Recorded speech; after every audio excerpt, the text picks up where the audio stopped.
Assalamualaikum warahmatullahi wabarakatuh. Di video kali ini admin ingin kembali berbagi informasi yang baru saja disampaikan oleh BKN dan Mempan RB buat teman-teman CPNS maupun P3K di tahun 2021 ini. Karena ini informasinya sangat penting buat teman-teman sekalian, jadi admin berpesan agar teman-teman stay tune terus di channel ini hingga akhir. Jangan di skip agar tidak salah dalam memahami informasi yang admin bagikan. Namun sebelum lanjut ke informasi intinya, buat teman-teman yang belum subscribe channel ini, silahkan tekan tombol subscribe.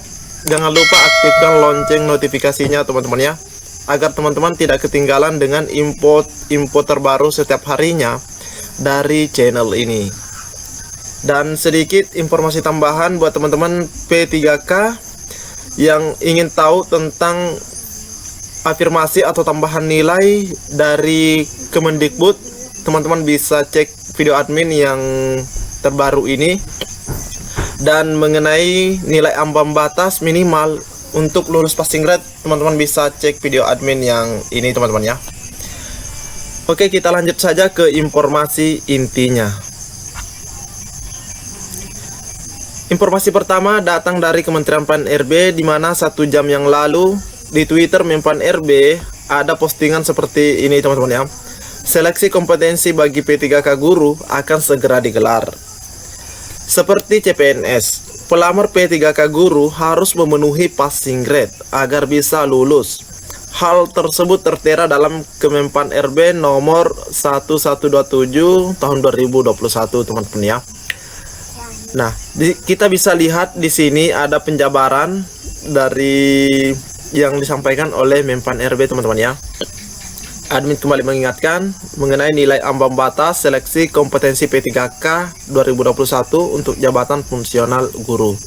Namun, informasi tambahan juga buat teman-teman yang mendapatkan afirmasi dan yang berserdik dapat afirmasi 100%, teman-teman tetap harus mengikuti tes kompetensi. Ingat, bukan berarti teman-teman memiliki serdik terus teman-teman sudah mengabaikan soal-soal di seleksi kompetensi teknis. Teman-teman tetap harus mengikuti seleksinya seperti yang disampaikan oleh Pro Nunu.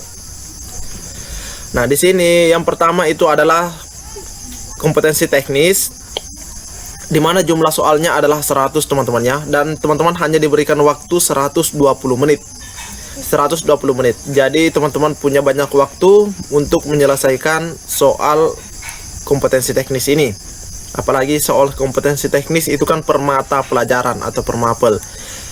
Dan untuk penyandang disabilitas waktunya lebih besar lagi, yaitu 150 teman-teman ya. Untuk mengetahui nilai ambang batas per mapelnya, teman-teman nanti bisa lihat di sini, nanti admin akan perlihatkan teman-teman ya. Terus nilai kumulatif maksimal adalah 500. Artinya jika teman-teman bisa menjawab, akan menjawab semua dengan benar 100 soal ini, maka teman-teman akan mendapatkan nilai 500. Dan ini adalah angka maksimal. Dan untuk manajerial, jumlah soalnya itu hanya 25 teman-teman ya. Ingat, hanya 25 dan waktunya 40 menit. Nah, waktu 40 menit ini teman-teman juga harus gunakan untuk menyelesaikan sosial kultural. Jadi 45 menit, 45 soal maksudnya, waktunya itu hanya 40 menit.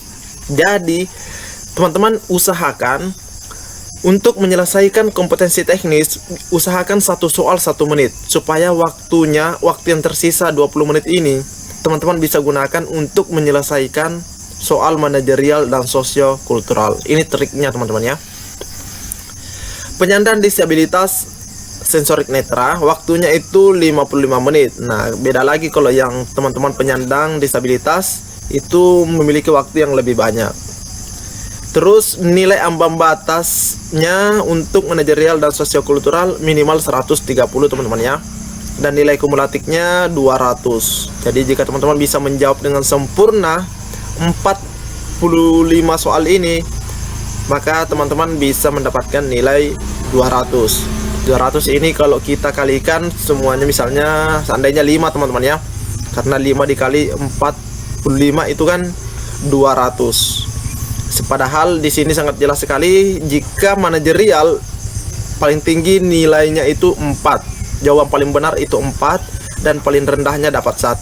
Jika teman-teman tidak menjawab maka dapat 0. Jadi rugi jika teman-teman tidak menjawab intinya. Jadi usahakan menjawab teman-teman ya. Begitu pula untuk sosiokultural, teman-teman akan mendapatkan nilai 5 untuk paling benarnya dan nilai paling rendahnya dapat 1. Jika tidak menjawab dapat 0. Kita ke wawancara. Wawancara itu ada 10 soal dan untuk durasinya 10 menit juga. Jadi satu soal 1 menit. Nah, penyandang disabilitas lagi-lagi mendapatkan durasi yang paling tinggi yaitu 15. Nilai ambang batas minimalnya itu 24, maksimalnya 40. Jadi 4 dikali 4 10 40 teman-teman ya. Sama dengan soal-soal sebelumnya yaitu manajerial, sosiokultural, wawancara, paling tinggi 4, paling rendah 1. Tidak menjawab dapat 0 teman-teman ya. Nilai kumulatif maksimalnya itu teman-teman 740 teman-teman ya.